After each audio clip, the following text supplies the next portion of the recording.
10.000 sterlin peşinat, 60 ay vadeyle yeni yılda ödemeye başlayın. 62.000 sterlinden başlayan fiyatlarla. Olea.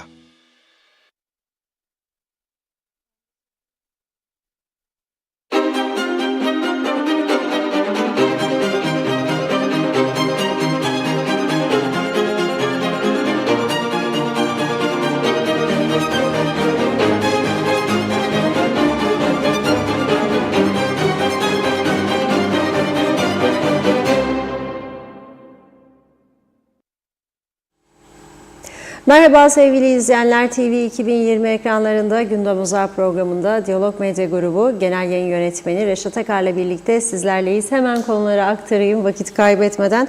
Evet, bugün yine bir skandal haberle başlıyoruz. Hala yargının gündeminde olan Güzelyurt Kıbrıs Sağlık ve Toplum Bilimleri Üniversitesi ile ilgili yeni bir iddia ortaya atıldı. Buna göre adı açıklanmayan bir milletvekilinin söz konusu üniversiteden sahte diploma aldığı ve bunu resmi olarak uygulamaya koyduğu iddia edildi. Konuyu gündeme getiren Halkın Partisi Genel Başkanı Kudret Özersay canlı telefon bağlantısıyla sorularımızı yanıtlayacak.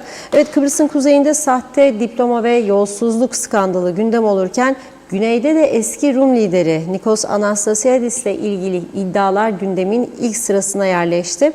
Gazeteci Makarios Duruşiotis'in yayınladığı Mafya Devleti adlı kitap uluslararası hukukçular tarafından incelemeye alındı. İnceleme sonrasında konu Rum yargısına taşınacak. Bu arada Cumhuriyet Meclisi Genel Kurulu'nda dün İstatistik Kurumu verileri ve yükseköğretim kurumlarının denetlenmesine yönelik 2 araştırma komitesi kurulmasının ardından bugün de üyeleri belirlendi. Detaylarını vereceğiz. Bir diğer konumuz Kıbrıs Türk Narenciye İthalatçılar Birliği ile Narenciye İhracatçı Birlikleri bugün Güzelyurt terminal çemberinde davullu zurnalı eylem yaptılar. Sektördeki sorunlara dikkat çektiler. Hükümetten çözüm bulmasını isteyen narenciyeciler sorunları çözülene kadar Saprivex ve Kalyoncu fabrikası yanında belediyeye ait 2 kantarı bekleteceklerini açıkladı. Detaylarını konuşacağız. Son olarak da geçtiğimiz hafta 2 kişinin öldüğü, 18 kişinin yaralandığı 52 trafik kazası meydana geldi. Polisin yayınladığı haftalık trafik raporunu da ele alacağız. Evet, buyurun Reşat Bey. Evet, herkese hayırlı günler dileyerek başlayalım. Mecburen bugün yine gündemin ilk sırasına Güzelyurt'tan haberleri alıyoruz. Sadece üniversite olsa bir şey değil. Yani Güzelyurt, adı Güzelyurt ama son zamanlarda burası bir dert yuvası oldu. Yani Güzelyurt dert yuvası. Gerçekten narenciyesiyle ünlü bir kentimizdi. İşte Lefke Üniversitesi açıldı. Ardından bu Kıbrıs Sağlık ve Toplum Bilimleri Üniversitesi. O bölgeye biraz hayat geldi. Orta Doğu Teknik Üniversitesi tabii açıldı. Orada bölgeye biraz canlılık geldi. Sınır kapıları açıldıktan sonra Rum müşteriler de gelmeye başladı alışveriş için. Biraz hayat buluyordu Güzelyurt. O taviz günlerinin yarattığı psikolojik bunalımı atlatmaktaydı Güzelyurt. Ama son zamanlarda, yani son haftalarda 2 farklı konuyla Güzelyurt yine ciddi bir krizin içine girmiş durumda. Önceliği nereye veriyoruz? Kıbrıs Sağlık ve Toplum Bilimleri Üniversitesi'ndeki sahte diploma skandalı. Biliyorsunuz bu üniversitenin direktörü aynı zamanda hissedarlarından Serdal Gündüz ile uluslararası ofis sorumlusu Amir Şakira şu anda mahkeme emriyle Güzelyurt Polis Karakolu'nda tutuklu bulunuyorlar. Bekliyorlar. Son mahkemeye 15 Şubat günü çıkmışlardı. 8'er gün tutukluluk vermişti mahkeme. Demek ki 23 Şubat günü tekrar mahkemeye çıkarılacaklar. O gün ne kadar? Tabii 15 Şubat tarihine kadar demek istiyorum. Polisin mahkemeye sunabildiği belgeler çerçevesinde 126.250 Türk lirası, 55.986 isterlin ve 156.346 euro tutarında bir yolsuzluk iddiası var. Bunun diyor polis mahkemeye sunduğu bilgi ve belgelerde bunun daha da artacağını düşünüyoruz demişti. Şimdi 23'ünde mahkemeye çıkarıldıklarında polisin bu az önce okuduğum listeye neleri ekleyeceğini göreceğiz. Fakat ilginç olan şu ki o üniversite kooperatif işleri mukayyidi Sayın Çelebi Ilık'a da bir verdiği diplomanın yüksek lisans diplomasının sahte olduğu iddia edilmişti mahkemede ve Çelebi Ilık Bey de bir süre tutuklu kalmış. Daha sonra teminatla serbest bırakılmıştı. Şimdi onun da ileride davası görülecek. Ne ortaya çıkacak? Diploma, yani bu yüksek lisans diploması sahte mi değil mi? Onları mahkeme aşamasında öğrenme şansımız olacak. Önemli olan şudur. Şimdi bugün Halkın Partisi Genel Başkanı Kudret Özersay, biz programa gireceğimiz saatlerde, yani biraz da onun için geç başladık bugün, programa girmezden bir yarım saat kadar önce bir paylaşımını gördük Kudret Bey'in. Şöyle diyor: bugün itibariyle bir milletvekilinin sahte diploma aldığı ve bunu tedavile sürerek kullandığı iddiasıyla Polis Genel Müdürlüğü'ne bir şikayet dilekçesi verdik. Bize gelen tüm bilgi ve belgeleri belirttik. Bu konuda ifade vermeye hazır olduğumuzu da vurguladık. Polisimizin gerekli hassasiyeti göstererek konuyu en kısa sürede açıklığa kavuşturacağına inanıyoruz. Tahkikatın selameti açısından bu aşamada detay vermek istemiyorum. Ceza yasamıza göre suç olan bu tür bir eylemde bulunan bir kişi milletvekili dahi olsa yargılanmalı ve cezasını çekmelidir diyor. Konunun takipçisi olacağız diyor Kudret Bey. Tabii burada isim yok. Hangi partiden olduğu da yok. Ama Kudret Bey belli ki emin bir vaziyette hareket ediyor. Çünkü kolay değil. Yani karşısında meclisten bir üye var. Yani o üyenin sahte diploma aldığını iddia ediyor. Ve biz de şu anda kendisiyle canlı telefon varsa bu konuyu konuşmak istiyoruz. İsim verir mi vermez mi bilmem. Kudret Bey artık o da kur politikacı oldu. Kaç yıldır politikanın içindedir. Yani o bürokratlık dönemi bitmiştir. Ama göreceğiz. Bakalım hazır mı telefonumuz Değil, Kudret Bey'den? birazdan olacak. Birazdan olacak. Şimdi öyle bir durum ki esas konuşması gereken kişi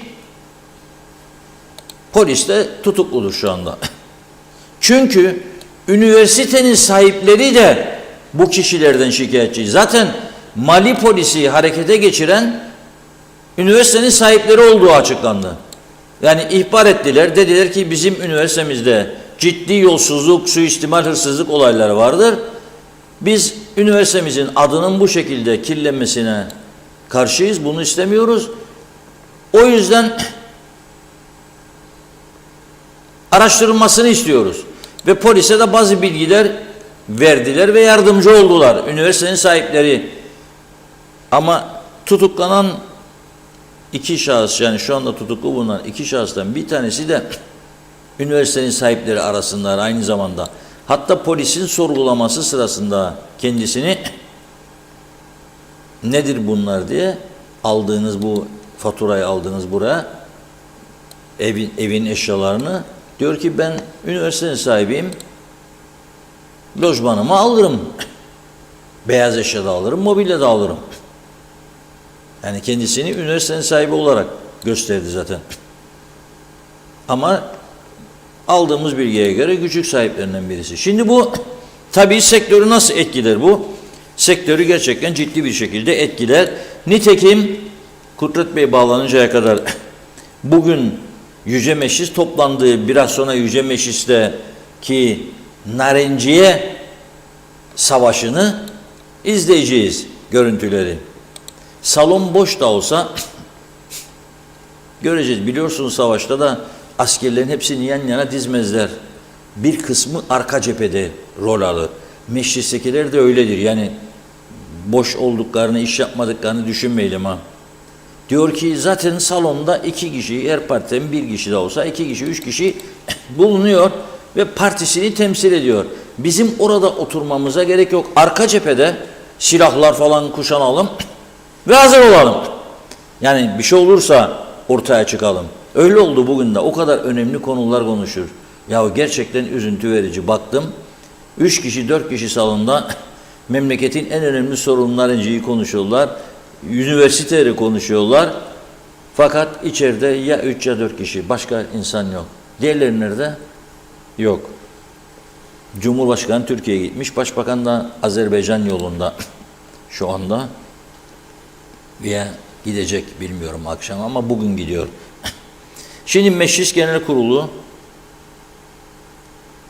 dün biliyorsunuz bahsetmiştim. İstatistik Kurumu'nun açıkladığı veriler doğru mu değil mi? Bir bu konuda, bir de yüksek öğretim kurumlarının denetlenmesiyle ilgili 2 araştırma komitesi kurulmasını oy birliğiyle kabul etmişti. İşte bu bahsettiğim Kıbrıs Sağlık Toplum Bilimleri. Tabii Atalan Üsküdar'a geçti. Üniversiteler ağır hedef haline geldi. Ciddi yaralanmalar oldu. İtibar kaybı olmadı dersek yalan söyleriz. Bu kadar olayı duyan adam acaba bundan sonra çocuğunu Türkiye'den buraya gönderecek mi? Hangi okula gönderecek? Hepsine gönderebilir mi? Bunların ne tür etki yapacağını önümüzdeki süreçte göreceğiz. Ama meclis bugün, Yüce Meclis bu 2 konuda komite üyelerini belirledi. Bakalım şimdi bu komite üyeleri bütün güçleriyle geceli gündüzü çalışacaklar ve bakalım kaç ay kaç sene sonra bize raporları çıkaracaklar inşallah. Yüksek öğretim kurumlarıyla ilgili 7 kişi, İstatistik Kurumu'nun araştırmasıyla da ilgili 7 kişi görevlendirilmiş. Tabii bu İstatistik Kurumu şimdi bir taraftan araştırılacak, doğru mu açıklar hesap kitabı, verileri, yoksa yalan mı yanlış mı? Bu konuda araştırılmakta olan bir kurum nüfus sayımını nasıl yapacak? Dün öyle bir açıklama geldi nüfus sayımı için, artık son aşamadayız diye. Nasıl yapacak Haziran'da nüfus sayımını araştırılırken? O da olmayacak demektir. Bir süre daha bilmeyelim nüfusumuzu, sorun değil ya. 1 milyon da olabilir, 899.900 de olabilir, bir şey değil. İstatistik Kurumu verileriyle ilgili araştırma komitesinde Ulusal Birlik Partisi'nden Resmiye Eroğlu Can Altay, Oğuzhan Hasipoğlu, Alişan Şambey, Hasan Taçoy, Cumhuriyetçi Türk Partisi'nin Devrim Barçın, Doğuş Devre Salahi Şahiner. Yüksek Öğretim Kurulu'yla da ilgili araştırma yapacak olan komitenin 7 ismini okuyorum. UBP'den İzdem Gürçağ Altuğra, Hasan Küçük, Yasemin Öztürk, Ziya Öztürkler. Cumhuriyetçi Türk Partisi'nden Armağan Candan, Şifa Çolakoğlu, Sıla Usar İncirli. Şimdi ben bu komitelerin hızlı bir şekilde çalışıp doğru dürüst rapor hazırlamalarını dilerim. Fakat daha önceki ortak araştırma komitelerinin sonuçlarını düşündüğümde fazla umutlu olduğumu da söyleyemem. Kıbrıs Türk Hava Yolları gibi ardında milyonlarca dolar borç bırakan bir kurumu ve çok ciddi yolsuzluk iddialarının yer aldığı iskandal bir havayolu şirketini bu Yüce Meclis'in kurduğu araştırma komitesi araştırdı da ne oldu sonucu? Kaç kişi yargıya taşındı? Kaç kişi sorgulandı? Göstersinler, varsa bir kişi. Yoktu. Neden? Çünkü eğer araştırmanın sonucunda suçlanacak olan UPP'li ise, biri ise, CTP'liler öne çıkar, ona çıkar, der ki ha bakın biz araştırdık bulduk UPP'lidir. Yok, CTP'li birisi suçlanacak olan, bu da UPP'liler der, onlar der. Bu da derler ki ortak bir açıklama yapmayacak. Çünkü bozguna uğrattılar komiteyi derler. Kıbrıs Türk Hava Yolları'nda aynen böyle oldu. Yani ben o yüzden Kıbrıs Türk Hava Yolları gibi önemli bir kurumun araştırmasından sonuç alamadıysam, yani üniversitelerle ilgili meclisin araştırmasına gerek mi vardı?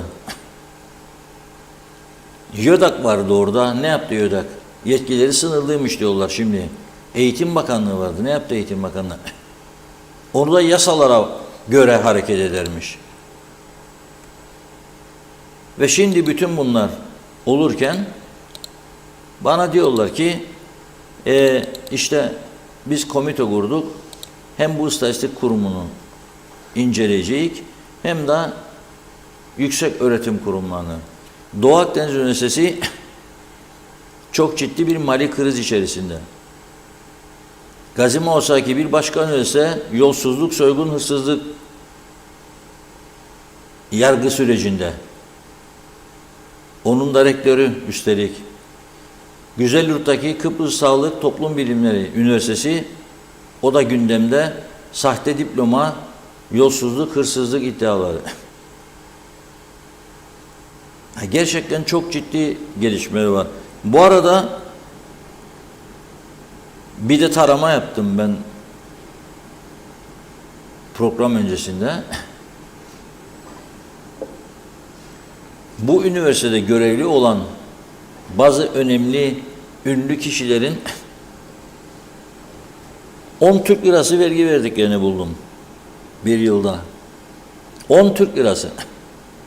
Eğer vergi dairesinin müdürü olsaydım, işten atılma pahasına kalsın sana derdim o. 10 lira da ben verdim benimle cebine. Nasıl geçindin ya sen 10 lira? Yani 10 lira vergi verdin, nasıl geçindin? Para kazanmadın yani demek istiyorum mesela. Nasıl geçindirdin aileni? Hani soruşturulacak o kadar çok şey var ama amaç ve niyet sonuç almaksa iyidir bu komiteler. Yoksa göstermelik tak bekler bizden bunu canım oturmayalım falan. Buyurun. İnşallah yaparlar. Hazır mı Kudret Bey? Evet Kudret Bey hattımızda. Merhaba, hoş geldiniz yayınımıza.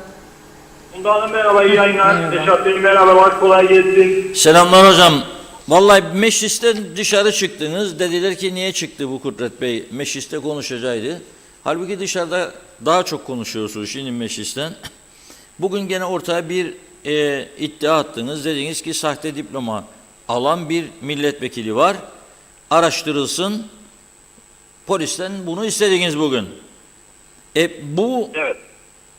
bilgiyi siz o ilgili üniversitenin içinden mi aldınız? Yani bu kadar eminsiniz, oradan mı verdiler size yoksa nasıl ulaştınız bu bilgiye? Şimdi Reşat Bey, bizim daha önce de size birkaç kez hep bağlandığımda söyledim. Halkın Partisi olarak gündeme getirdiğimiz ve doğru çıkmayan hiçbir şey olmadı bugüne kadar. Yani neyi gündeme getirdiysek kısa bir süre sonra veya orta vadede mutlaka söylediğimizin, iddia ettiğimizin doğru olduğu ortaya çıkmıştır.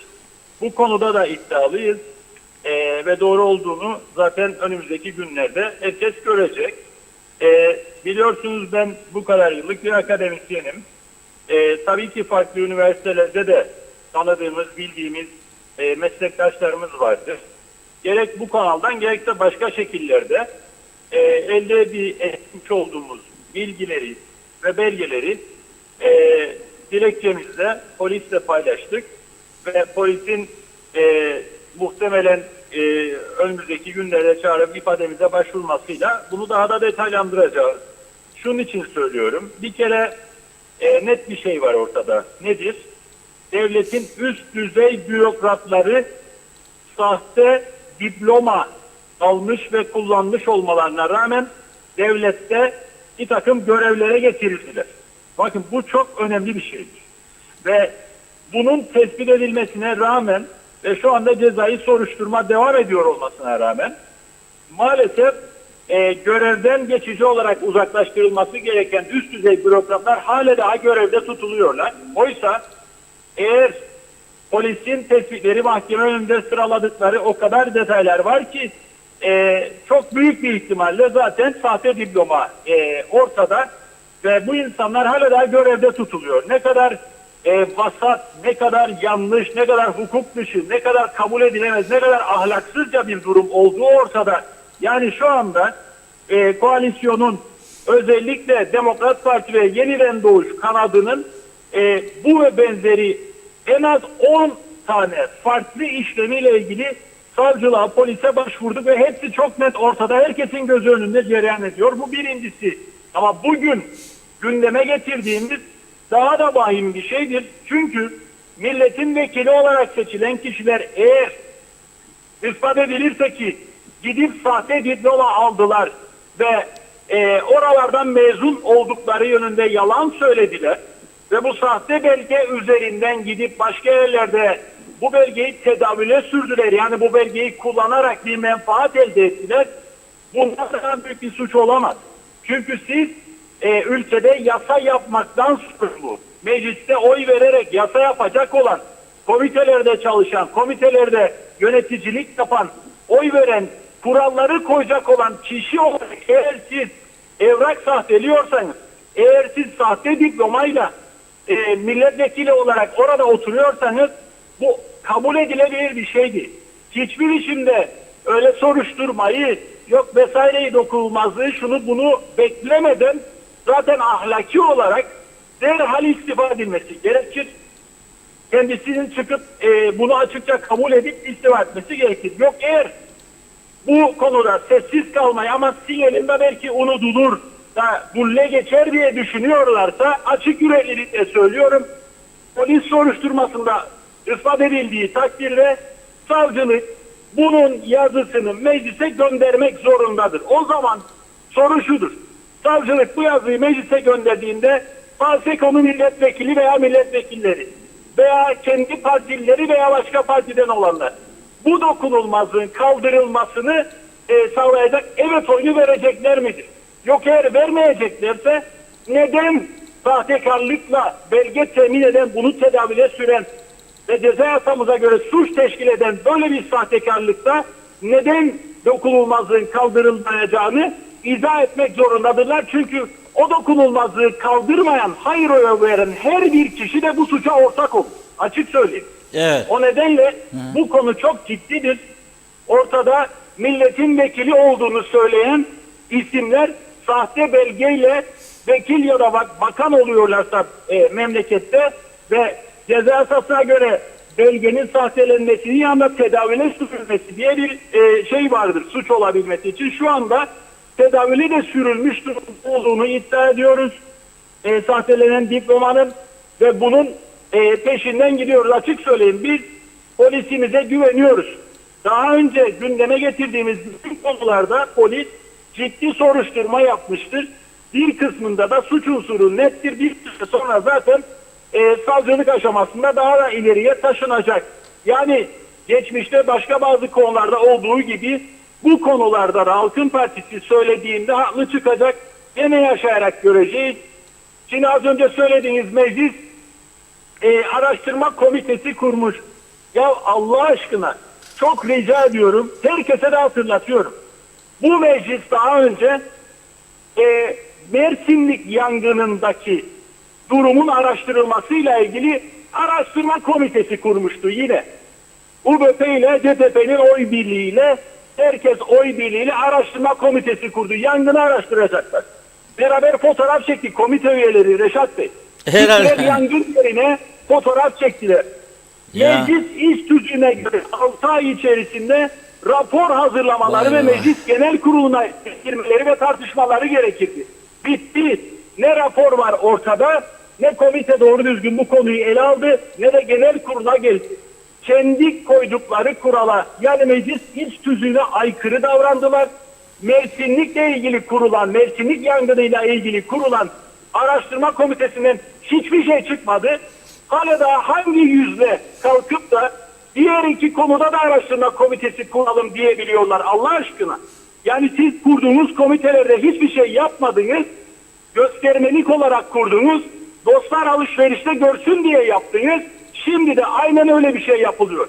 Oysa memleket elden gidiyor Reşat Bey. Hukuksuzluk aldı başını gidiyor, usulsüzlük ve yolsuzluk patlamış durumdadır memlekette. Eğer memlekette milletin vekili olduğunu söyleyenler de sahte belgeyle iş yapıyorsa vay halimize o zaman. Dolayısıyla bu konu çok ciddidir ve biz bu konuyu ciddi bir şekilde yakından takip edeceğiz. Göreceksiniz ki bir sonuç ortaya çıkacak ve söylediklerimiz doğru çıkacak. Şimdi ben şunu sormak istiyorum size. Burada izleyiciler bana özelden de yazar, niye adını vermiyor hoca diye. Ben de cevap veriyorum. Herhalde bir bildiği vardır diye. Bakın politikacı gibi cevap verdim ha ben de. Herhalde bir bildiği var dedim. Ben daha açık söyleyeyim. Soruşturmanın selameti açısından bu aşamada isim vermek istemedim. Tamam. Çünkü o soruşturma bir noktaya geldiğinde birileri biliyorsunuz hele de görevdeyseler, hele de hükümetteyseler, hele de bakanlara yakınsalar vesaire bilgi, belge, evrak saklamaya kalkabilirler. Belgelerin ya da delillerin karartılması diye bir şey vardır hukukta. Buna tenezzül etmesinler diye en azından biz isim üzerinden gitmedik. Ama günü geldiğinde o da zaten verildi. Hiç merak etmesin kimse. Peki şunu sorayım.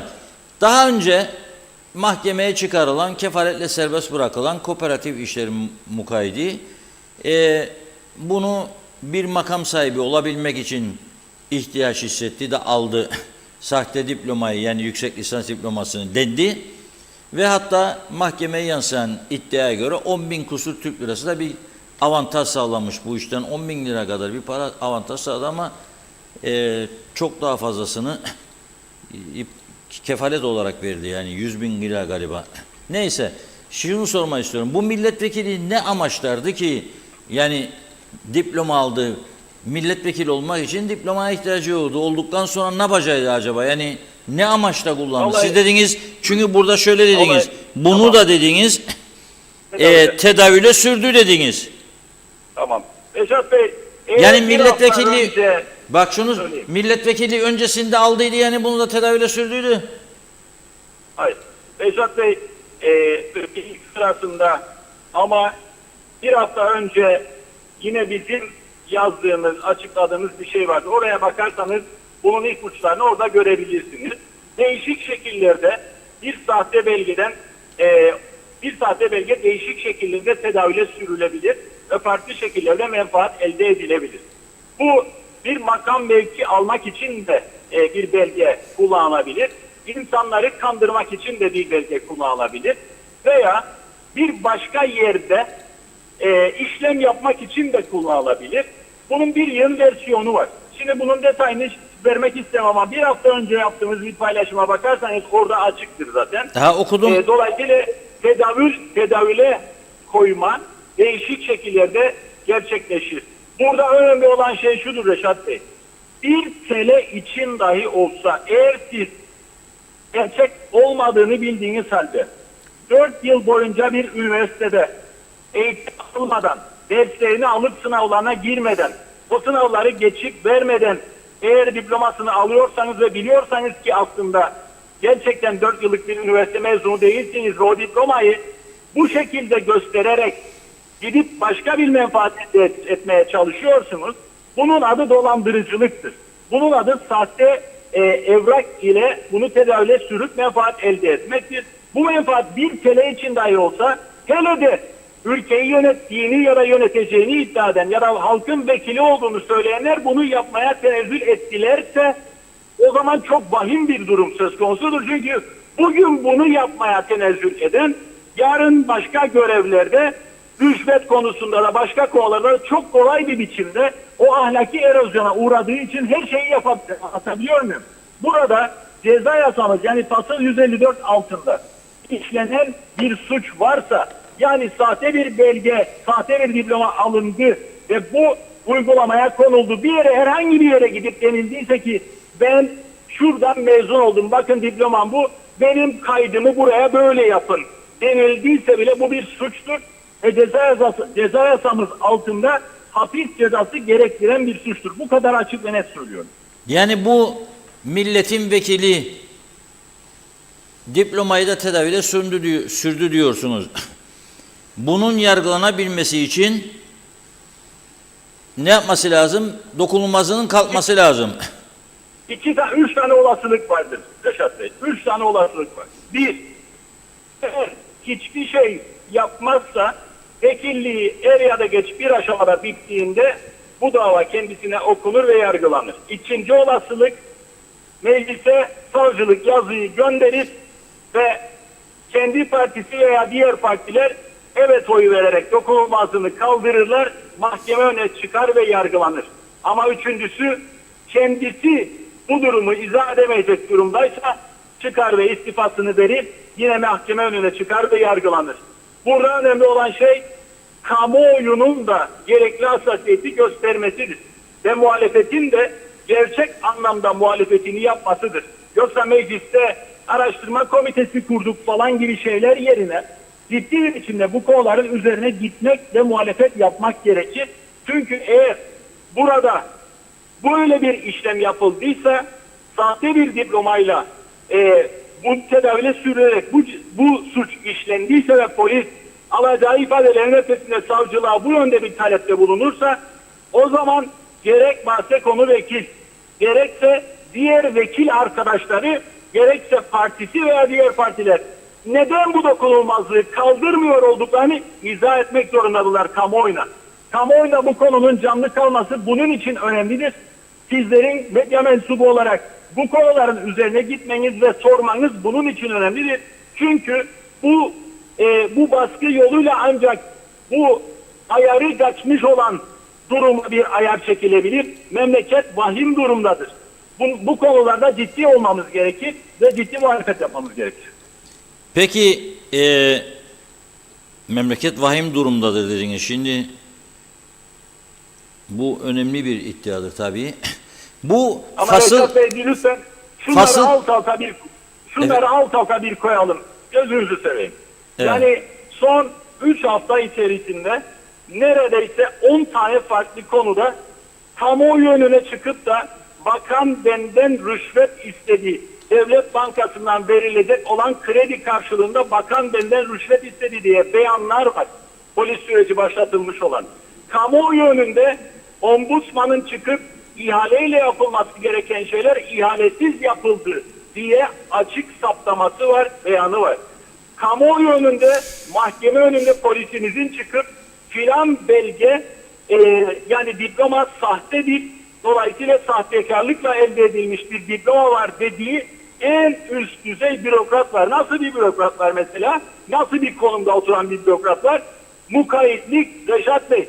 Bütün kooperatifleri kaydetmekten, denetlemekten, tasfiyesini yapmaktan sorumlu olan bir mukayyitlik görevine bu durumda olan birisinin getirilmiş olması memleketin vahim durumda olduğunun en somut göstergesi değil midir Allah aşkına? Ya da mesela taşıma izinleriyle, tüy izinleriyle ilgili olarak baskı koymasak, üzerine gitmesek, sıkıştırmasak, polise başvurmamış olsak, tahkikat başlatılmamış olsaydı, bugün bütün bu izinler çatır çatır dağıtılmış olacaktı. İptal etmek zorunda kalmış olmaları ve hem aile mensuplarının hem de partililerinin, Sayın Eren Arıklı'nın partililerinin ve aile mensuplarının bu izinleri almaları sonucunu doğurmayacak mıydı? Sadece bu bile memleketin vahim durumda olduğunu göstermiyor mu? Gösteriyor. Şimdi fasıl 114 mi dediniz, 154 mü? Fasıl 154 ceza yasamız altında. Fasıl 154 çerçevesinde böyle bir sahtelik yaptığı zaman bir kişi, yani sahte diploma alıp bunu tedavüle sürdüğünde nedir bunun cezası? Siz hukukçusunuz. Hapis cezasıdır. Şimdi şartlarına bağlı olarak değişir bunun süresi, mahkemenin yapacağı değerlendiriliyor ama hapis cezası gerektiren bir suçtur bu. 4 yıla kadar mıyız yoksa 8 yıla kadar mı? Detayına Detayına bakarsınız, tamam. Kamuoyunu yanıltmak istemem. Peki en azından şunu söyleyelim. Biraz önce dediniz ki muhalefet de bunun hesabını sormaz mı? Demek ki bu bir milletvekili muhalefetten değil. Şu anda çünkü mecliste bir tane muhalefet var. CTP'nin dışında muhalefet yok. CTP'li sadece. Demek ki CTP'li milletvekili değildir diye anladım ben bunu. Ben genel anlamda muhalefet hesap sormalıdır dedim. Çünkü siz bana bağlanmazdan hemen önce meclisteki araştırma komitelerinden bahsediyordunuz, o yüzden. Anladım. İlhan Arıklı Bey'in adını da verdiniz. O zaten başka şeyden dolayı. Vukuatlı çok mecliste maalesef. Vukuatlı çok. Peki ben şöyle bir şey düşünüyorum. Bu programdan sonra Elmaziye Hanım'ı arayayım o zaman. Falcı Elmaziye Hanım var şeyde Mausa'da. Bir de Abdülaziz vardır. Astroloji projesi sorayım. Abdülaziz bana söyleyebilir kim olduğunu bunun. Bence Reşat Bey onun yerine biraz sabretmeye çalışın. Evet O ama da hangi bir- partiden olduğu önemli. En büyük partidendir herhalde değil mi? Yoksa en ufaktan mı? Bu gayrimeşru hükümetin vekillerinden birisinden. Hükümetin vekillerinden birisi. Ama bakan değildir o kesin. Hayır. Evet. Evet çok teşekkür ediyoruz size. Bir yığın soruşturmaya başlattığınız konu vardır. Yani Elimizde uzun bir liste var. liste var ha. Sürekli bu konuları takip ediyoruz. Geçmişte de bu konuları takip ettiğimizde sonuç aldığımızı gördük. Pes etmiyoruz. Cesaretle bu konuların üzerine gideceğiz ve sürekli kamuoyuna da bilgi vereceğiz. Her zaman yaptığımız gibi. Son bir soru sorayım. Bazı bakanların vergili beyanlarını istediğiniz, vergi de size dediydi 2 hafta içinde vereceğim. Verdi mi vermedi mi? Verdi ve ben o konuda bir açıklama yaptım. Yapmış olduğumuz başvuruyu ihbar kabul edip vergi incelemesi başlattı Sayın Erhan Arıklı ve servetinin kaynağıyla ilgili ve şirketleriyle ilgili olarak. İkincisi de biz zaten kendi bulgularımızı şirketler bağlamında devlete vergi borcu olduğunu, Sayın Arıklı'nın şirketlerinin devlete vergi borcu olduğunu da açıkladık kamuoyuna bir hafta önce. Aynı zamanda bu şirketleri bağlamında devlete vergi vermediğini de açıkladık. Dolayısıyla eğer bu şirketler, siz az önce örnek vermiştiniz, bir kazancı gerçekten yoksa ve devlete vergi vermiyorsa, o zaman Sayın Erhan Arıklı'nın servetinin kaynağı bu şirketler değildir.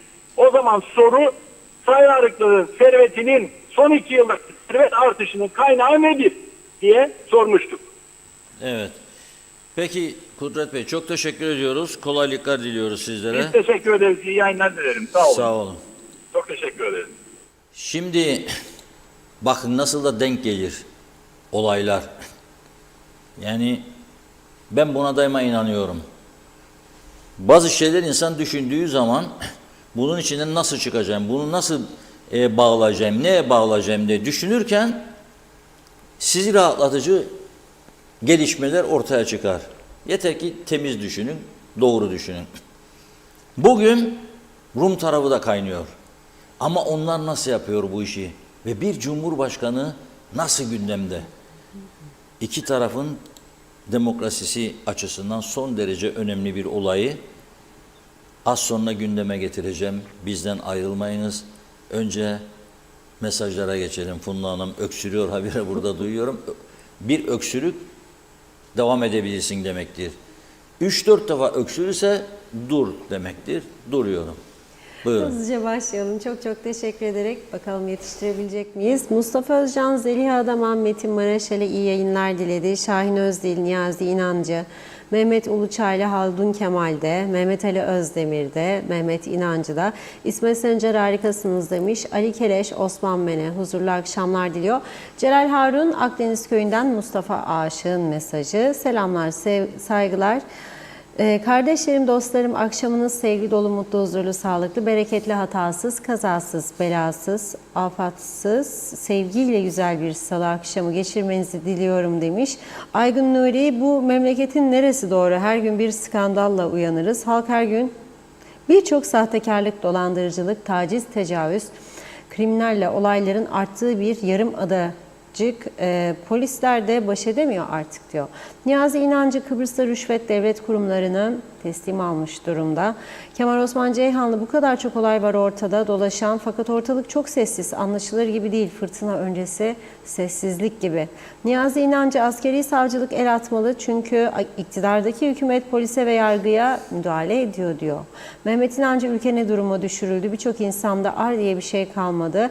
Mehmet Uluçaylı, maşallah polisimiz de ülkedeki suçları ortaya çıkarıp sonuçlandırmak için çok çaba harcamakta. Polise teknoloji ve insani olarak destek verilmeli ki polis suç cenneti ülkemizi temizleyebilsin.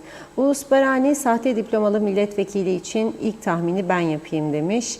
Hasan Nihat Erduran, sahte olan yapı bizsiz, anayasal bile olmayan Rum yönetimidir diyor.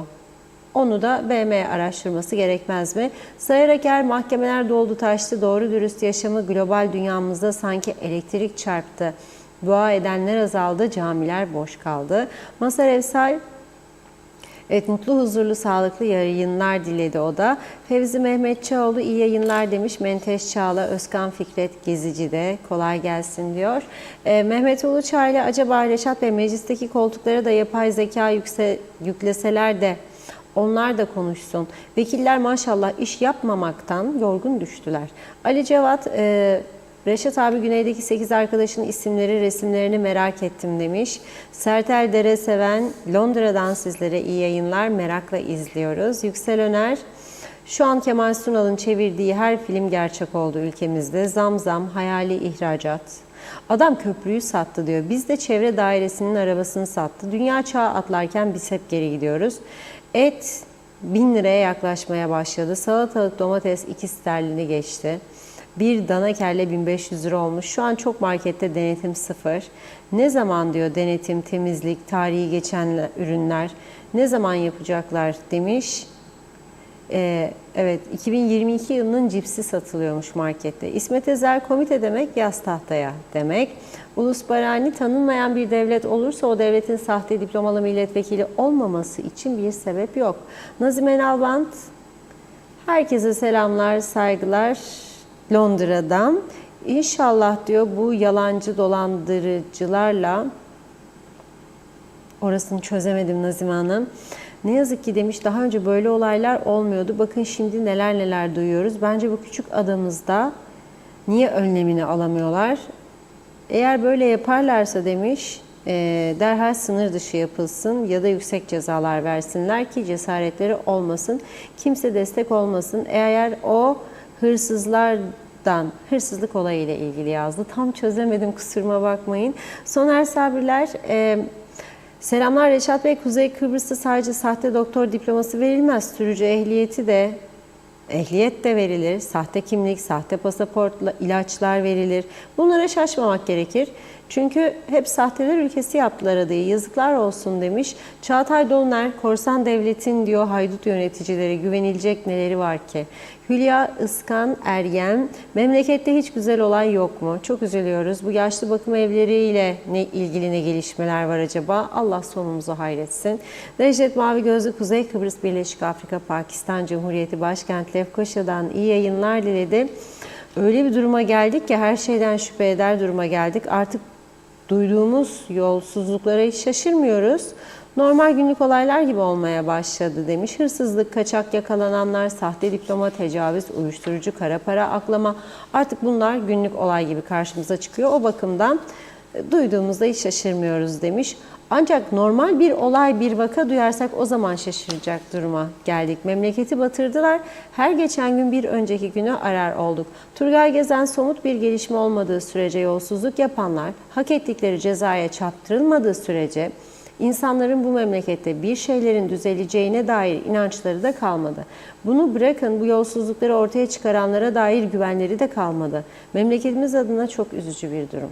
Ali Dere Seven, Trodos'a gidip kar göreceklermiş. Gittiler, gördüler. Sonuç ortada. Ben bu Rum hayranlığını anlayamadım gitti. Tek taraflı sevgi olur mu? Rumlar sizi istemeyiz derler. Bizlerse inatla sizlerle beraber iç içe yaşamak isteriz derler. Başka yerde böyle tek taraflı bir dünya var mı diyor. Salih Yorgancı, komitelere kaldıysa Allah ne demek? Kurulan hiçbir komite hiçbir sonuç almadı demiş bu zamana kadar. Güliz Önsal, iyi yayınlar. Eyüp Aydın, bunlardan hiçbir şey olmaz diyor. Bir şey bekleyeceksek önce dokunulmazlıklar kalkmalı ve yargı da görevini yapmalı. 50 yıldır kaç kurum battı, kaç tanesi diyor batmanın eşiğine geldi. Bu konularda bağımsız yargımızdan bizler halk olarak bunu bekliyoruz demiş. Birkaç mesaj daha aktaralım. Günay Şeherli, ülkemizde bu kadar sorun olmamalı. Ben mecbur muyum her gün kaza göreyim? Bizde beceri yok mu? O zaman bütün sorunlarımızın yaratıcısı biziz, suçlu da biziz. Geçmişi de ele alarak siyasete girenler bu toplum için yasalarımıza rağmen ülkeyi yeterince kalkındıramadılar. Yapılan haksızlıkları yargılamazsanız, yolsuzluklara el atılmazsa bu ülke düzlüğe çıkmaz. Mehmet George karşılığı neye güveneceğimizi anlamadım. Bir de sigortalının hali duman, hiçbir açıklama yapılmıyor. Ne yapacağız bilen varsa açıklasın dedi. Mehmet Uluçaylı, Kudret Bey meclis dışında her şeyden haberdar da meclisteki vekiller ne alemde diyor. Fikret Gönlübol, Adem Şair iyi yayınlar diledi. Çağatay Donlar, karma diye bir şey var. Yaptıkları yolsuzlukların cezasını elbet bir gün çekecekler demiş. Gerisini okumayayım. Evet, Mazhar Evsal'ı da okuyalım. Mutlu, huzurlu, sağlıklı akşamlar. Rahmetli ciğerci Ahmet dayının bir sözü vardı. Fasulyenin yahnisi gider gelir aynısı, her tarafta felç oldu ama görenler de yoktur diyor. Mustafa Özcan da ülkenin her tarafını virüs sarmış dedi. Daha çok mesajımız var. Devam edeceğiz sonrasında. Buyurun. Evet, teşekkür ediyoruz. Çok sağ olunuz. Şimdi parlamenter sistem iyi bir sistemdir aslında. Yani çalışsa doğru dürüst işler yapılsa, meclis yasaları üzerine düşen yasalara geçilse tamam. Ama biz öyle bir parlamenter sistem yarattık ki, bakın şimdi Güney Kıbrıs'ta farklı bir sistem var. Nasıl çalışıyor adamlar onu anlatacağım. Çok somut. Yani bugün taze bir haberle. Tam da bu bizim kuzeyde yaşadığımız sahtekarlık, yolsuzluk, bir yığın iskandal haberin ardından geldi bunlar. Bakın. Şimdi güneyde yok mu? Güneyde de var. Hem de çok ciddi. Biz parlamenter sistemi ama nasıl yorumladık? Milletvekili olayım, ilk adım, ardından da bakan olayım. Önce milletvekilliği, ardından bakan. Her hükümet kurulacağında milletvekilleri tamamı değilse bile tamamına yakını hükümeti kurmakla görevlendirilen parti başkanının üzerinde baskı kullanmaya başlar.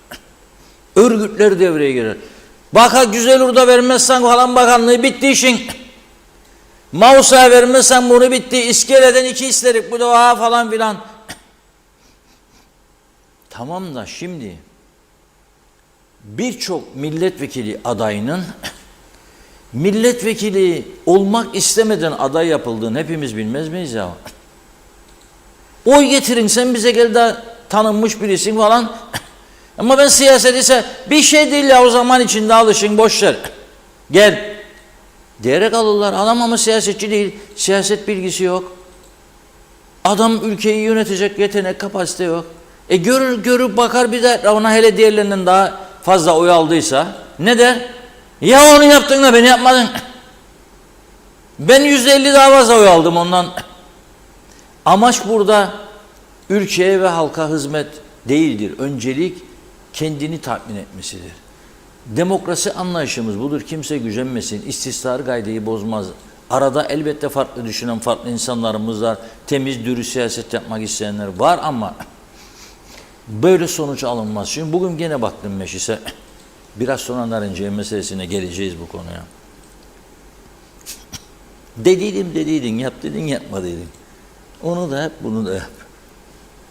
Şimdi Güney Kıbrıs'ta benimle yıllar önce yani sınır kapılarının açılmasından bir süre sonra tanışmış olduğum gazeteci, zaman zaman köşe yazarlığı yapan, kitap yazan bir gazeteci var. Adı Makarios Duruşotis. Ama bu Başpiskopos Makarios değil ha. Makarios Duruşotis, ekranda gördüğünüz gözlüklü sakallı olan arkadaş. Yanındaki da 2 dönem Cumhurbaşkanlığı yapan Nikos Anastasiadis. Anastasiadis Güney Kıbrıs'ın çok ünlü bir avukatıdır. Anlam Planı döneminde DİSİ Partisi'nin genel başkanıydı ana muhalefet lideri olarak ve o dönemde Anlam Planı'na çok güçlü bir destek vermişti ve bu yüzden de eleştirilmişti. O dönemlerde kendisiyle çok görüşmelerimiz oldu bizim de. Hatta ben kendisini Kuzey Kıbrıs'a getirdim. O dönem yayın yaptığım şimdiki Cumhurbaşkanımızın televizyon kanalında eski Başbakanımız Fevzi Sabit Bey ile birlikte ortak program yapmıştık kendileriyle. Çözüm yanlısı 2 parti lideri. Nikos Anastasiadis Cumhurbaşkanı olduktan sonra diğerleri gibi Vasiliou hariç hepsi aynı taktiği izledi. Türk gazetecilere mesafe koyarlar devamlı. Çünkü söyledikleri her sözü güneyde istismar eder. Sen gittin Durkoslara böyle söyledin falan filan saldırırlar diye korkarlar. Korkarlar bu açık. Fakat kendi aralarında demokrasi açısından sevindirici hesaplaşmaları vardır, o ayrı. Şimdi Nikos Anastasiadis zaten zengin bir avukattı. Fakat Cumhurbaşkanlığı sürecinde mal varlığına çok fazlalarını eklediği iddia edilir. Bu Makaros Turuşot işte bir kitap yazdı. Adını kitabın Mafya Devleti koydu. Mafya Devleti. Şimdi bunu biz kuzeyde yapsak şimdi, aman Allah'ım aman neler gelir başımıza. Neler gelmez. Yapamaz. Yani mafya devleti. Devleti küçük düşürmek. Ayaklar altına almak. Bir zamanlar bir büyük uyuşturucu kaçakçısıyla ilgili yayınlamış olduğum bir haberden dolayı, Günaydın Gazetesi o zaman, gazetede haberin çıktığı gün 2 tane polis gelmişti ofisime bana dava okumaya. Devletin itibarını küçük düşürdüm diye. Aynen böyle. Ne yaptım dedim. Ne yaptım? PKK'lılarla işbirliği yapıp uyuşturucu ticareti, bu kanıtlandı, çıktı ortaya, mahkemeye yansıdı. Yok öyle değildir. Ha nasıldı? Okudular bana, davaya gittiler. Sonra da 2-3 gün sonra da geri çektiler. Güney'de bu adam bunu yazdı diye Anastasiadis zor durumda kaldı.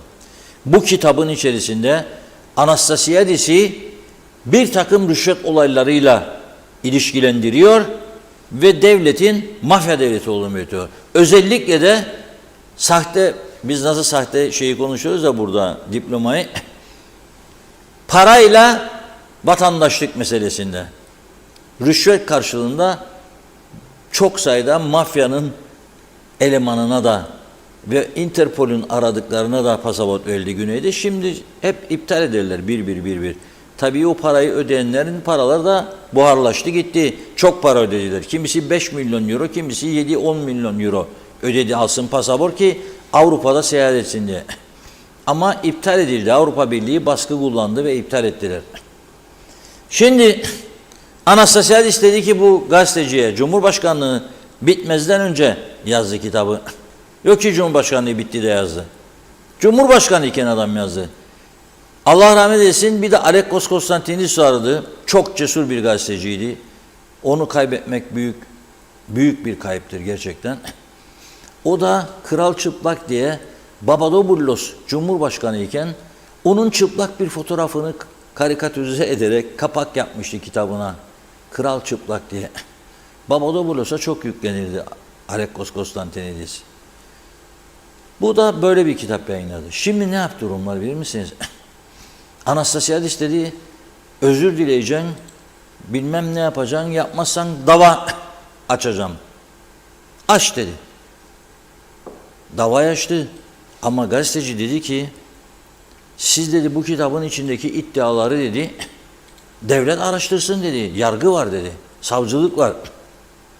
Onlar da Güney Kıbrıs'ta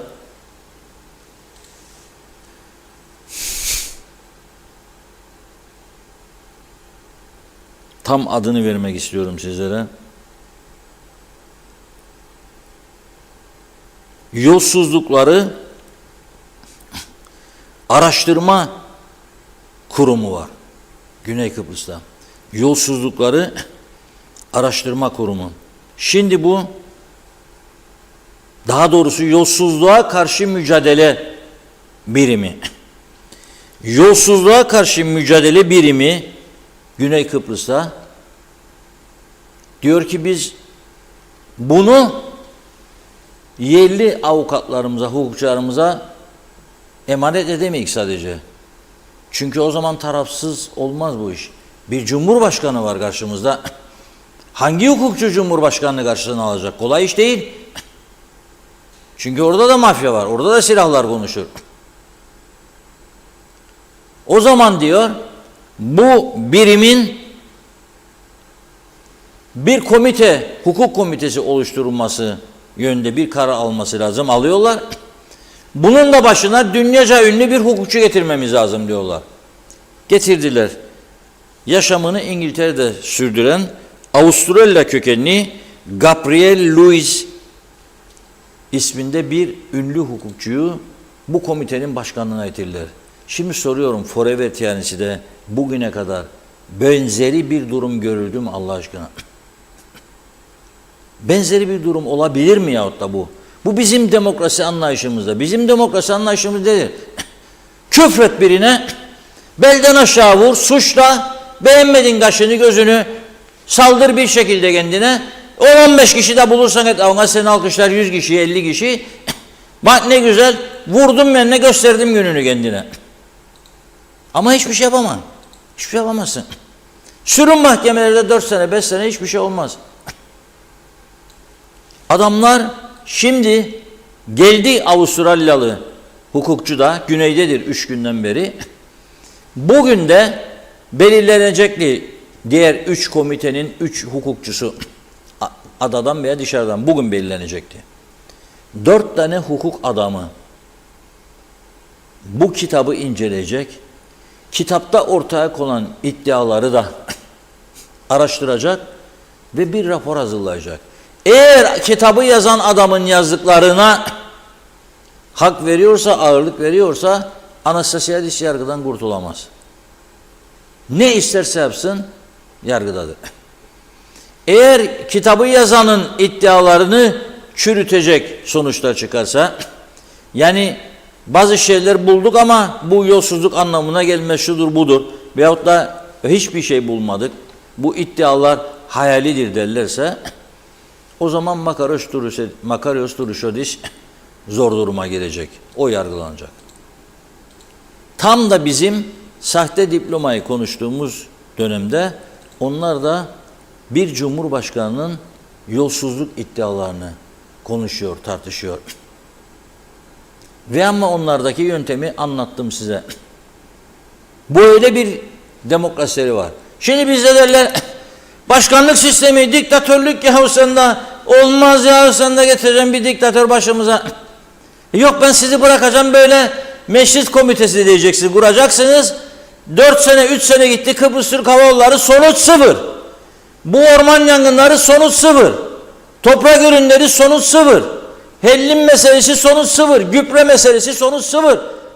10 tane dosya okundu bize geçmişte. Savcılık ne demiş? Mesele yoktur, kapatın dosyayı. Mesele vardı halbuki elektrik kurumu. Söyleyin bana, elektrik kurumunda kaç 100 milyon dolarlık yolsuzluk iddiaları vardır. Kim ödüyor bunun faturasını? Vatandaş ödüyor şimdi. Ha, cepten çıkmayan da var ödediğimizi ödemek zorunda olacağımız. Borçları kim ödeyecek? Biriken borçlar var. Ayrıca son yıllarda Türkiye'nin buraya yardım olarak yatırım amaçlı göndereceği paralar başladı elektriğe gidiyor. Aksa ödüyorlar çünkü elektrik kurumu aksa ödeyemiyor. Ne olacak bu iş? Ne oldu? Olmadı. Ben her milletvekili olanı bakan yapacağım. Yapmazsam tomba parti başkanlığından. Olur mu ya? Bu mudur demokrasi? Bir avuçluk memleket, küçücük bir yer. Cumhurbaşkanı var, başbakan var, meclis başkanı var. Yanlış söyledim, ikinci olur aslında. Şu anda da Cumhurbaşkanı vekilidir, meclis başkanı.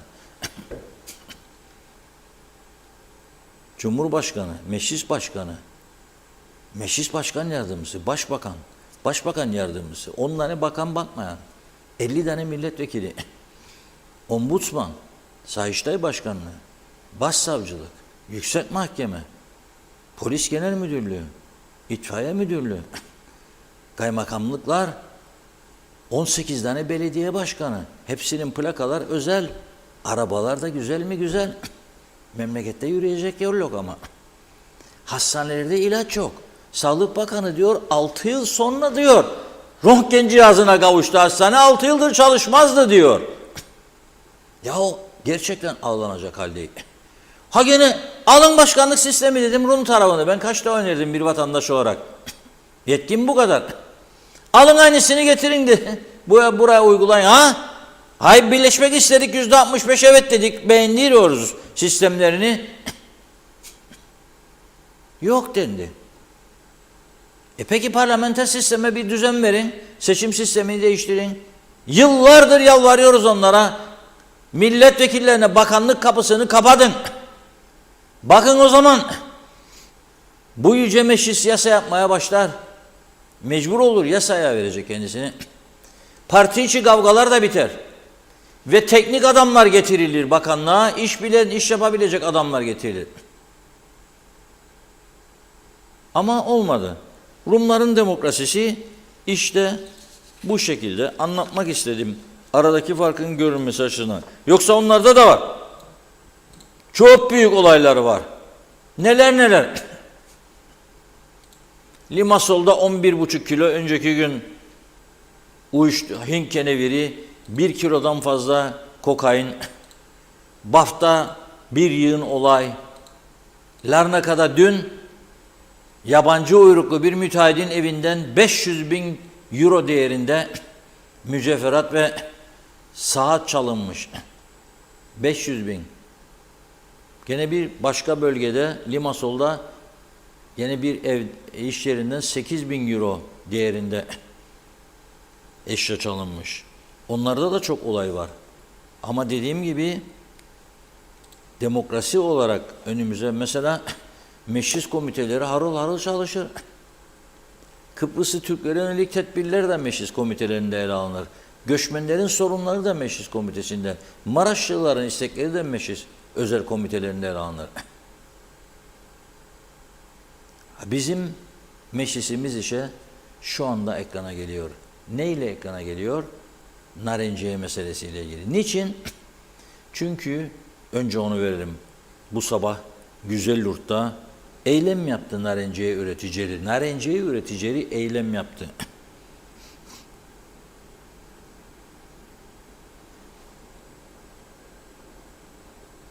Hakkımızı vermenizi beklerim. 2 hafta önce konuyu ciddi bir şekilde gündeme getirdik.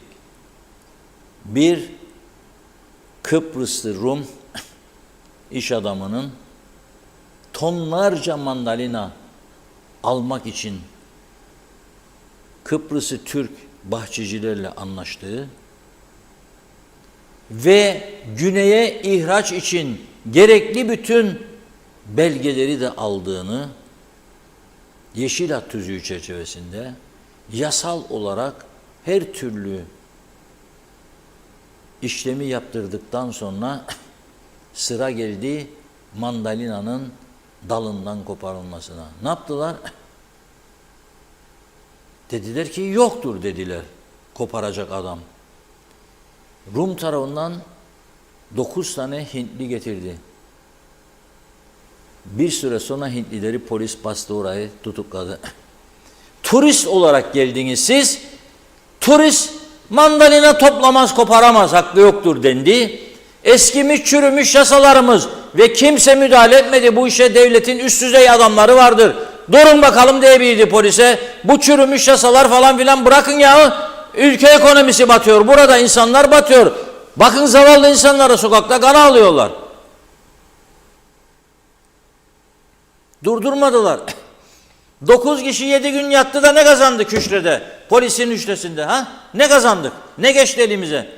Rum da dedi ki alın başınıza çalın dedi mandalinaları.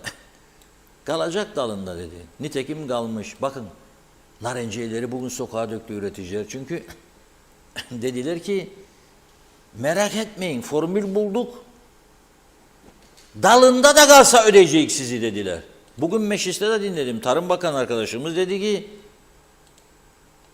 Çavuş Bey dedi 5,5 liradan dalında kalana verecek. 5,5 lirada sıkılana da verecek. Satamadıkları için Süprex'e demişler ki al sen bu narinceyi sık meyve suyu yap. 5,5 lira. Kilosu tabii. Şimdi diyorlar ki dalında kaldı diye korkmayın. Bu üreticiler verecek 5,5 lirada size, kapatın ağzınızı. Kim bakacak bahçeye bundan sonra o zaman? Üreticiler ayağa kalktı. Bugün bu eylemi yaptılar. Kıbrıs Türk Narenciye İthalatçılar Birliği ve İhracatçı Birlikleri Güzelyurt Terminal Çemberi'nde davullu zurnacı eylem yapmışlar. Vur davulcu vur patlasın. Çal zurnacı çal, millet oynasın. Zaten oynatmayan kalmayacak bir süre sonra. Şimdi önemli bir kesim oynattı. Allah korusun tabii. Ben görüyorum. Oynatan insan sayısı çoktur ha. Kabul edelim. Oynatmayan az kaldı. Bir süre sonra hepimiz çalıp zurnayla davulu oynayacak. Oynatmaya az kaldı diyor. Doktorum nerede? Bence doktorlar da oynatmış veya oynatacak vaziyettedir. Hasta gider de madem röntgen çekemiyor hastaya, bu doktor oynatmaması mümkün mü? Yani görür hastası karşısında inler. Ne yapalım Hayriye Hanım, ne yapalım Şüküfe Hanım, ne yapalım Mahmut Bey? Mahmut ismini de çok severim bu arada, Şüküfe'yi de. Röntgen cihazı bozuk. İstersen git dışarıda falan yerde çek.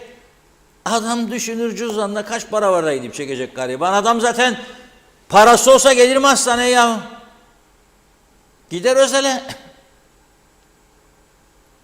Şimdi ateşler yanar. Anlam planı dönemini hatırladım şimdi.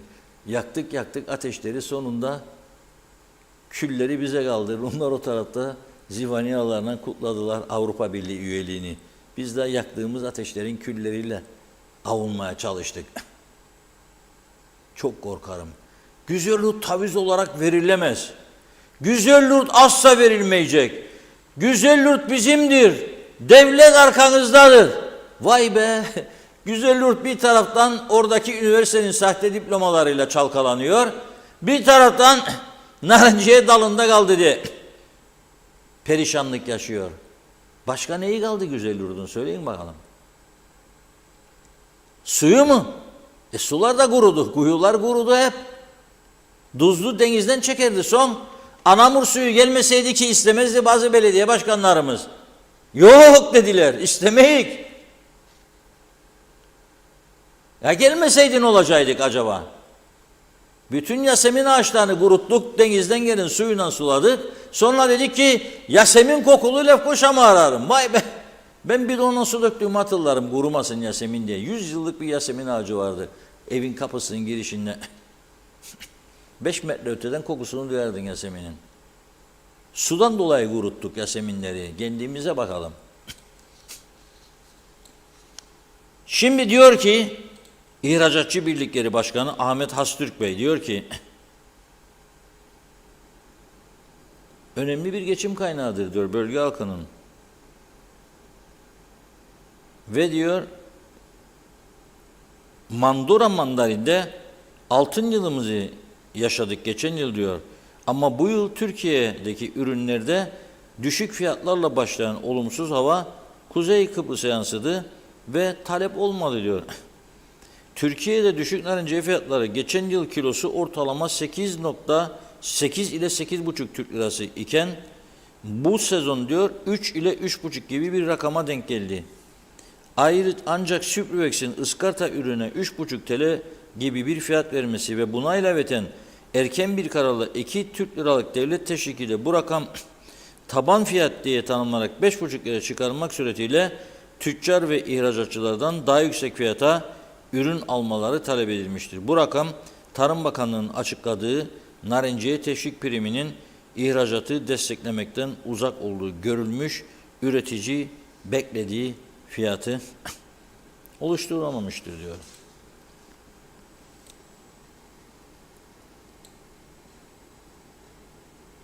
İki firmamıza diyor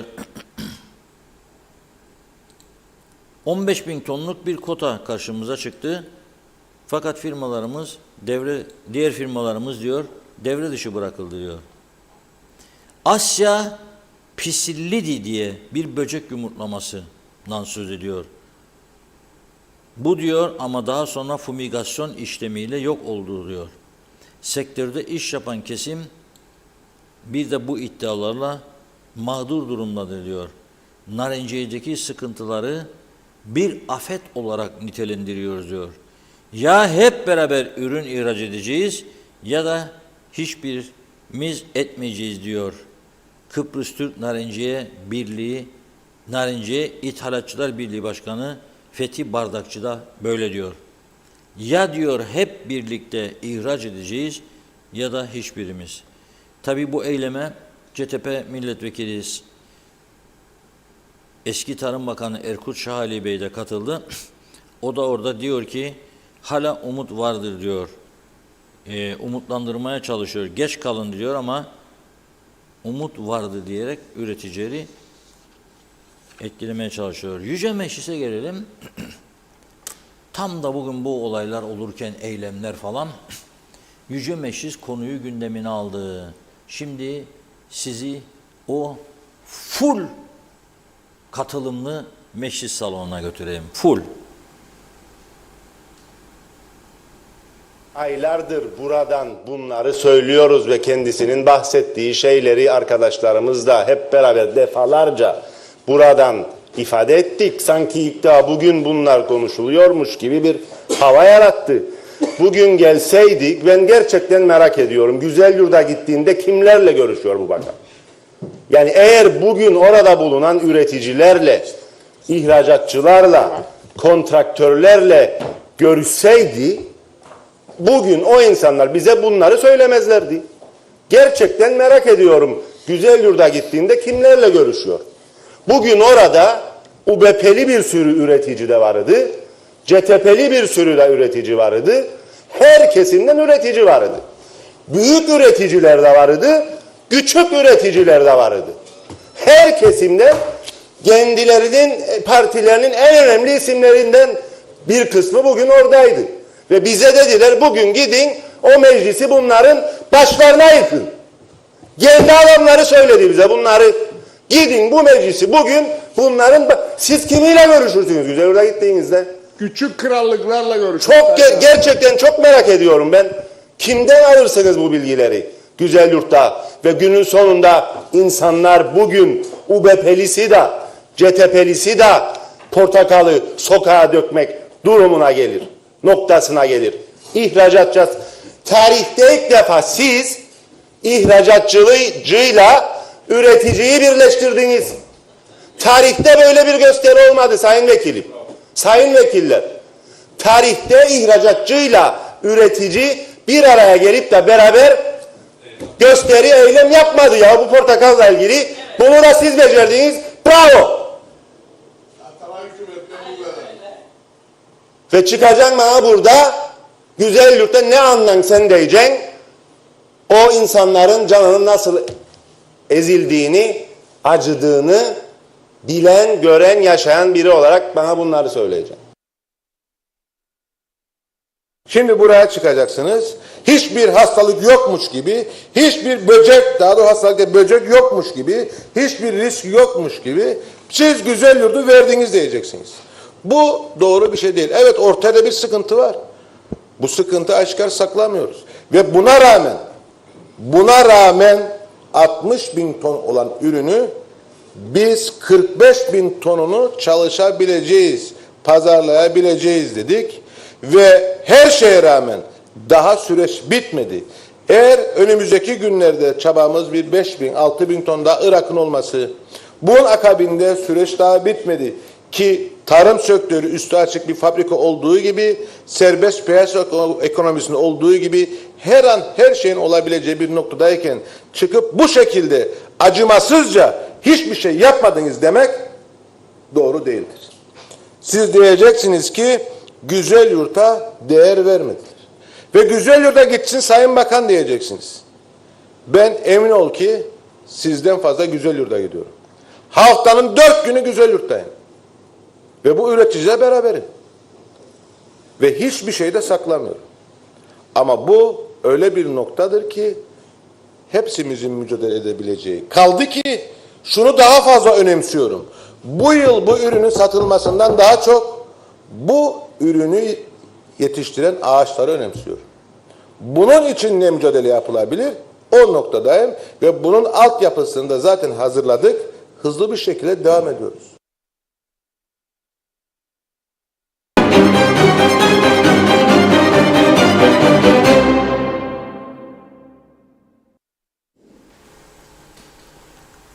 Adamlar orada kan ağlıyor.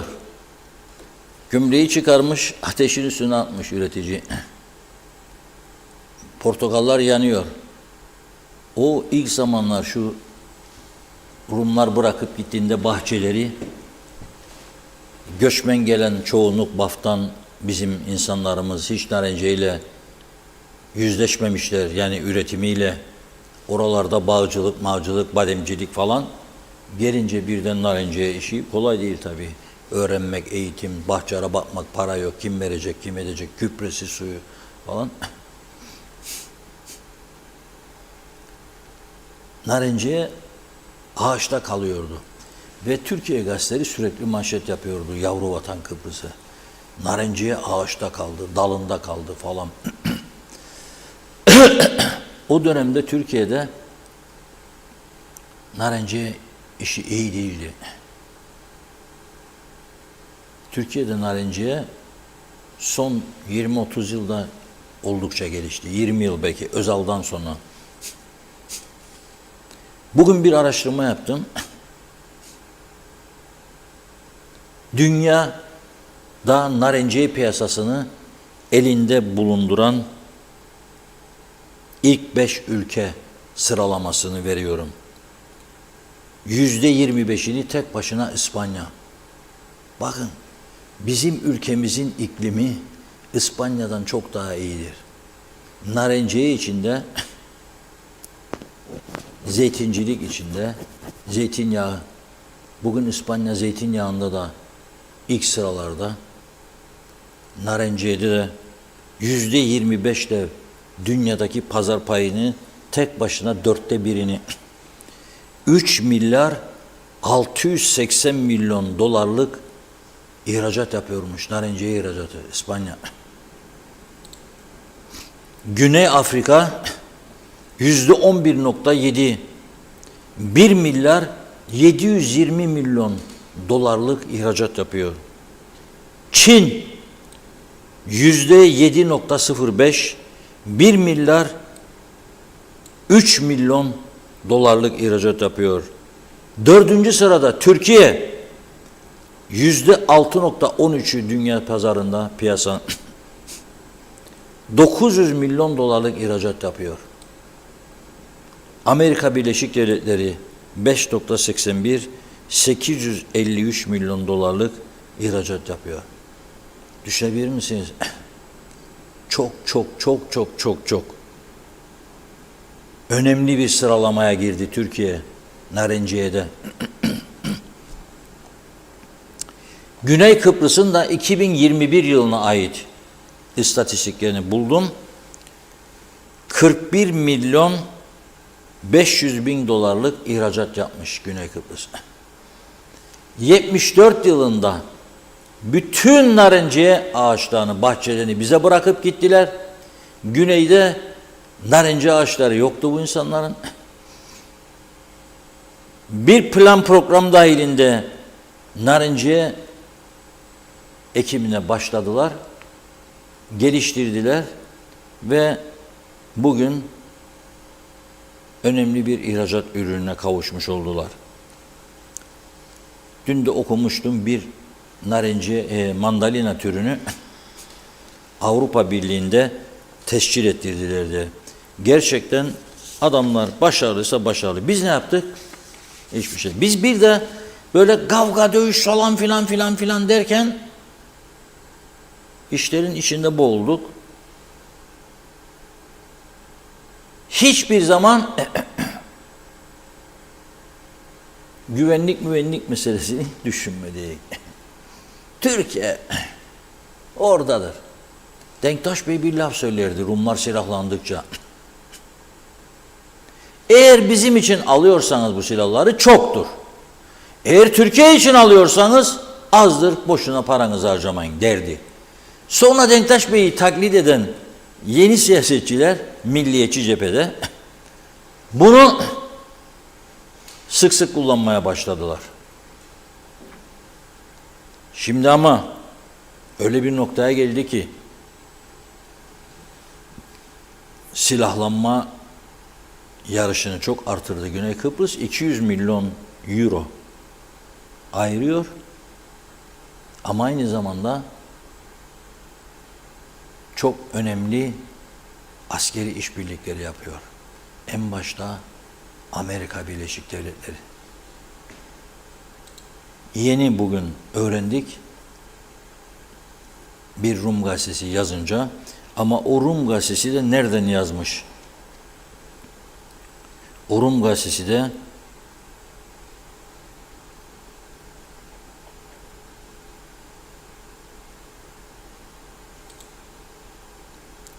Stars and Strips isimli bir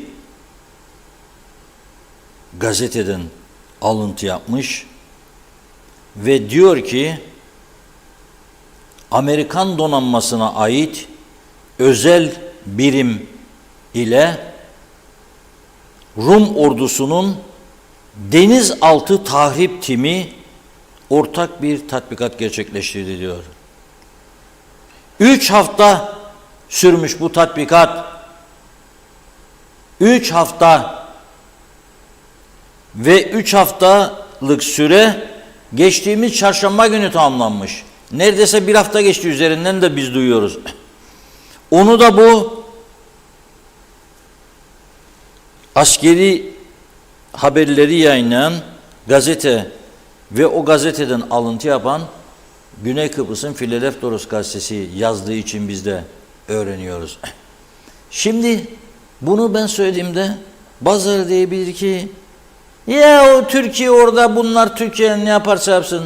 Amerika Birleşik Devletleri'nden bahsediyorum donanmasıyla Rum tarafı. Mısır'la, Lübnan'la, Kuveyt'le, Katar'la, Yunanistan'la, İsrail'le, Birleşik Arap Emirlikleri ile özel askeri işbirliği, savunma işbirliği anlaşmaları vardır, imzalar. Onlarla da çok sık tatbikat yapıyorlar, sık sık. Bununla bilinmesinde fayda var. Biz burada birbirimizi dövmekle meşgul olduğumuz sürede etrafımızda nelerin olup bittiğini öğrenmemizin faydalı olduğunu düşünmekteyim. Buyurun Funda Hanım. Evet, tamamlayalım mesajlarımızı. Hüseyin Derici, Reşat Bey gerçekten bugünkü olaydan dolayı halimize güler misiniz, ağlar mısınız demiş. Eşim olsa devlet hastanesine götürdüm. 1 ay var bekledik. MR ve rapor sonucunu diyor. Boynundan rahatsızdır demiş, hem yüzünden. Çekilen MR'da ise belden çekilmiş. Arada 1 metre mesafe vardı diyor. Halimizle alay ederler. Kısacası bu memlekette paran yoksa ölüme maruz kalırsın. Saygılar. Hasan Nihat Erduran, şahsi dosyalar, eski diploma, ödev, tez, laboratuvar, sınav notlarıdır. İncelenmeli. Yerel üniversitelerden mezun her bireye gölge düşmüştür. Şu an her okul Sayıştay ve polis yodaklı en eski mezunlardan başlayarak inceleyip temizleri basın yoluyla ilan edilmeli. Beklentimiz budur. Cengiz Güzelay, tüm yolsuzlukların yönetimi aynı karargahtaki kişilerin kontrolünde olduğu için sorgulama mekanizması çalışmaz. Öyle bir düzen kurdular ki toplumun büyük bölümünü suçlarına ortak ettiler. Tüm suç işleyenlere bir şey olmadı, bana da olmaz diyerek suçları suçlarla bastırdılar. Umarım birileri bu çarpık düzeni durdurur demiş. Musa Gökçen, Kudret Hocam çok doğru söylüyorsunuz dedi. Niyazi İnancı da Kudret Hoca'yı bir Kıbrıslı Türk olarak takdir ediyorum demiş. Vedat Allahkerim, bu ülkeyi yönetenler muhalefet de dahil her türlü şaibeye açık. Bunlar sözde başmilli yiyiciler diyor. Yazıklar olsun. Münir Korman, eline diline yüreğine sağlık Kudret Bey dedi. Mehmet Uluçaylı da Kudret Bey doğruları açıklama yapıyor. Çünkü elinde mutlaka belge var. İsmini de açıklasın demiş ama. Günay Şeherli, meclisteki vekillere sesleneyim. Ev ev gezip halkın sorunlarını dinlesinler ve mecliste karar versinler. Mecburdurlar bunu yapmaya. Yargı da bunları denetlesin. Ömer Köse, demek ki yüce meclis değil, vukuatlı meclismiş dedi. Hilmi Budalı, helal olsun Kudret Bey'e konuşamadım. Ferda Küçülmez, ağzına yüreğine sağlık diyor o da. Kudret Bey, bu memlekette bu saatten sonra hiçbir şey olmaz. Hüseyin Reyhan, Osman Rakibet, Ege Çakmak iyi yayınlar diledi. Mehmet Uluçaylı, ah güzel yeşil memleketin, mecliste sahte diploma, satıştık istatistik demek istemiş. Kurum hayat pahalılığını sahte açıklama yapıyor. Ülkeye gelen yabancılar çoğu kaçak. Kim temizleyecek bu ülkeyi? Mehmet Salih Tombul, Narenciye son durum kaos, adım adım geliyor. O gün Zeybekoğlu kan bankasındaki kan depoları tükeniyor demiş. Kan bağışında bulunalım. Unutmayınız ki kana ihtiyacı olan hastalar var. Mehmet İnancı, Reşat Bey sizde olmasınız. Bunları halk nasıl öğrenecek? Bu halk size minnettardır dedi. Hüseyin Koltan her zaman doğru haberin adresi. İyi ki var. Osman Dürüst, bu memlekette bir günde yapılan iyi şeyleri söyleyemez miyiz? Yoksa hiç iyi olay yok mu? Osman Cepheoğlu, ne kadar yolsuzluk o kadar oy. Yarın seçim olsa bunlar koltuk değnekleriyle birlikte meclise girer. UBP'de birinci parti çıkar. Eskiden de hep bunlar vardı. Ama UBP hep birinci parti çıktı. Değişen bir şey yok demiş. Celal Harun, vefa arkadaşlık köprüyü geçene kadar değil, sonsuza kadar devam eder. Nasılsın sadece bir soru, nasıl oldunsa vefa. Vefalı dostlara selam olsun. Abdurrahman Albayrak, niye bu Sayıştaylık muhalefetin elinde değil de hükümetin elinde oluyor? Sayıştaylığın görevi nedir? Hükümeti kontrol etmek. Hükümeti kim kontrol edebilir? Bence Sayıştay muhalefetin elinde olması gerekir. Salih Taşkın, Yaradan'a kul, mektepli değilim. Ben de sahte diploma aldım diyor. Milletvekili olmaya niyetliyim demiş. Hakan Vuran, Kuzey Kıbrıs Morehiye Cumhuriyeti kaçak cenneti oldu. Ucuz işçi ve sigortasız binlerce var. Üstelik KKTC vatandaşlarına bile sigorta yapmayan çok iş yeri var. Var mı denetleyen? Tabii ki hayır. Kapasınlar meclisi, Mersin'e bağlanılsın diyor. Feza Güzeloğlu, görüntüdeki sıkıntıdan bahsetmiş. Çağatay Doğanlar, temiz dürüst siyaset yapmak isteyenler elbette var ama izin vermezler. Israr ederlerse yaşatmazlar diyor. Arif Yüce Türk, sorun bakalım devlet laboratuvarı ne oldu? Kimler var arkasında demiş. Yakup Romi, okullara dayatılan din ve ahlak dersleri, bu dersler için İmam Hatip'le atayacakları tarikatlar almış başını gitmiş. Çocuklara musallat olmaya devam ediyorlar. Rahat hareket etmelerinin arkasında kim var demiş. Binalar, villalar gittikçe yayılıyor. Erdal Yarkın, Zeynel Savaşçı, Serdar Sırar iyi yayınlar diledi. Necdet Mavi Gözlü, Reşat Bey dediğiniz gibi seçimlerde aday bulmakta zorluk çekiyorlar dediniz. Katılmıyorum. Aksine seçim zamanı milletvekili adayı olmak için, seçim kazanıp milletvekili olmak için havada 8 takla atıyorlar. O kadar zor mu demiş, aday olmak istemiyorlar. Taş mı taşıyorlar, ne yapıyorlar? 10 dönüm bostan, yan gel yat, Osman hesabı gün geçsin, asgari ücretin 7 katı maaş gelsin, altında kalanın boynu kopsun o hesap. Yani kısacası milletvekili olmak için göbek bile atarlar. Ayhan Kurt, emeklilik için bir yasa geçmiş Yüce Meclis'ten, içerik nedir, bilginiz var mı dedi. Ramazan Çapun, hedef üretici bitirme politikası yazdı. Aytaç Bey, iyi yayınlar. 2 mesaj var. Mehmet Sakarya, emeği için mücadele eden üreticilere helal olsun. Uzun zamandır toplum derin uykuda dedi. Ve Hilal Siva'da, Narenciye dalında kalırsa özelde güzel yurt, genelde ülke etkilenecek. İnanın diyor, Narenciye'nin bu duruma gelmesi beni çok üzüyor demiş. Teşekkür ediyoruz. Tamamladık mesajları. Buyurun. Evet, çok teşekkür ediyoruz. Ve bir sürpriz var. İyi bir şey yok mu? Var tabii. Çok güzel bir, aslında Kıbrıs kökenli bir sanatçının sesinden bir şarkı veriyoruz. Siz o şarkıyı dinlerken biz mikrofonları çıkarıp buradan tüyüyoruz. Yani 3-4 dakikalık bir zaman tasarrufu. Bugün böyle veda edelim sizlere. Arkadaşlarımız hazırladı. Nil Burak'ın sesinden çok güzel bir şarkı dinletelim size. Bari hiç olmasa güzel bir şey olsun programın bitişinde. Bizi temsil eden bir yerli sanatçımızın sesinden güzel bir şarkı. Ondan sonra akşam yemeğine geçebilirsiniz. Bizden bugünlük bu kadar. Evet, çok teşekkür ediyoruz yorumlarınız için ve tamamlıyoruz sevgili izleyenler. Yeniden görüşünceye dek hoşçakalın. Yalnızım ben, çok yalnızım.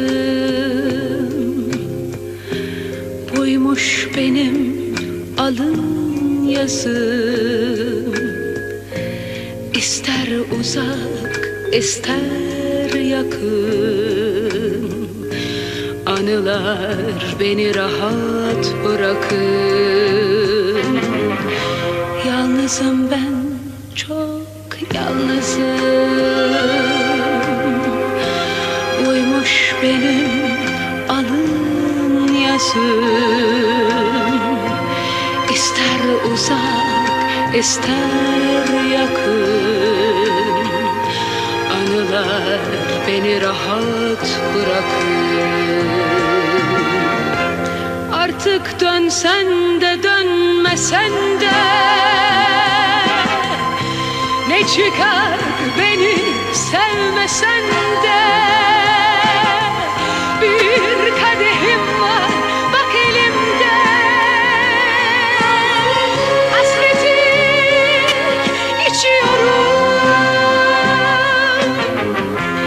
İnan sevgili küskün değilim,